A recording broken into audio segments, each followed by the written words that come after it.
Thank you, everybody, for coming. Can you hear me? Yeah? Okay. To give you a little bit of background on Picture the Homeless, Picture the Homeless was founded 8 years ago this month in November. And while Rob is going to give you kind of focus on some other aspects of our background, I really want to talk a little bit about how we do our work. Not just because we're at Columbia University and many folks here are engaged in academic study, but because to us it's critical to combine grassroots organizing and documentation and something that's called participatory research in order to really arrive at solutions to homelessness or other kinds of social problems with folks that are affected by the problems. And it's a lot easier to say that than to actually do it, but I think we've been successful, and the report that is out on the table is one example of participatory research that combines organizing, direct action, even civil disobedience, as well as public policy analysis to come up with innovative solutions. And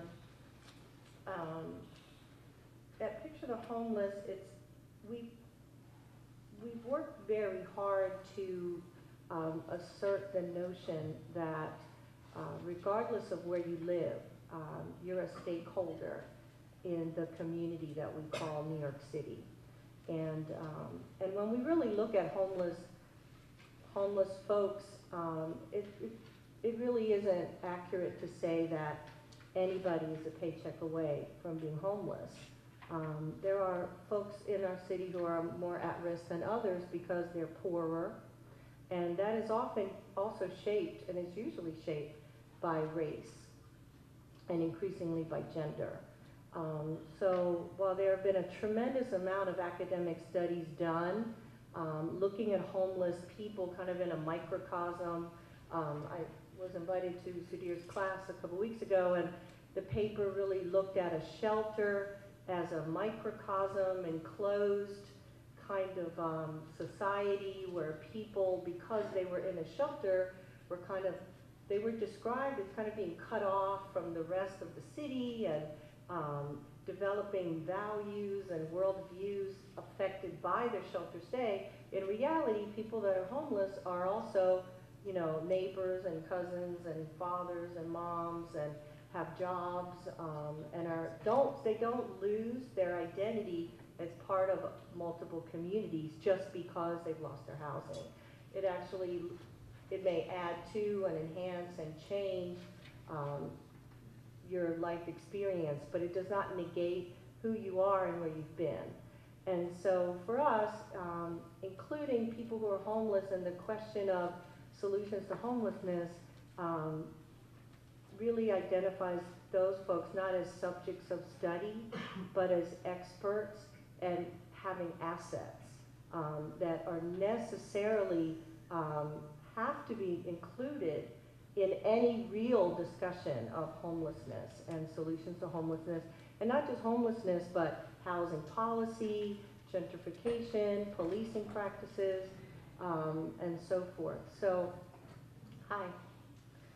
So this is really kind of at the foundation of how we do our work to kind of start us off. And early on, in the beginning stages of our housing campaign, and Sam Miller, our housing organizers here, as well as many other folks from Picture the Homeless, Sam found a quote that really resonated with a lot of the members of our group, and it was by Professor Marcuse, that says, "The housing crisis does not exist because the system isn't working.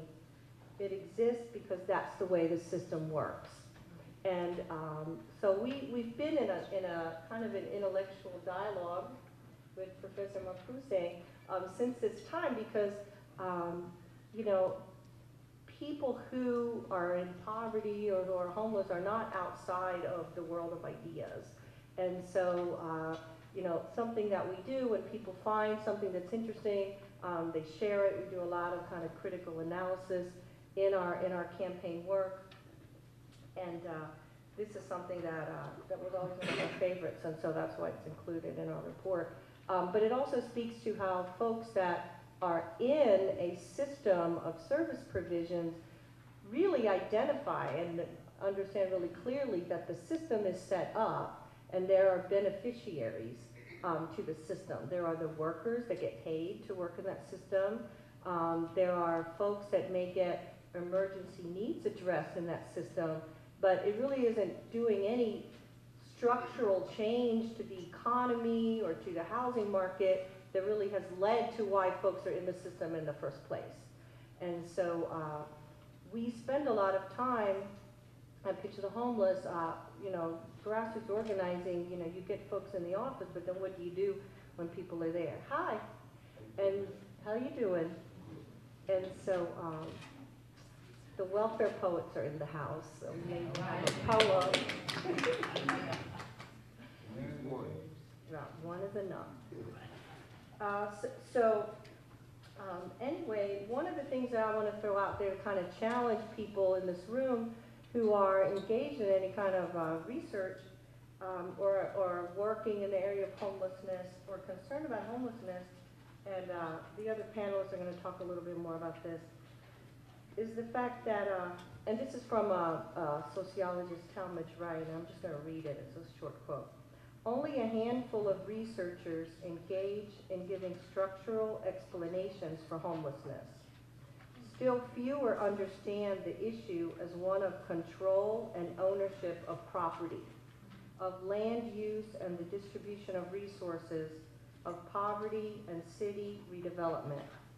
The homeless social imaginary, how we imagine homeless people, still remains disaffiliated, alienated, pathological, isolated, a transient.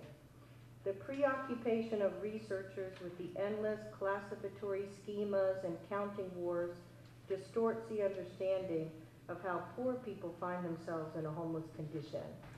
And so our response to the endless counting wars was to count buildings.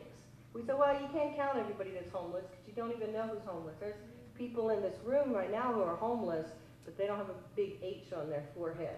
So we said, well, we can count buildings, and the empty buildings are part of the problem. What is the problem? Is it the people or is it the buildings? Is it who's controlling the buildings and who benefits from the fact there are empty buildings? Is that really the problem? Well, to us, that is really the problem. So with that, I'm going to stop and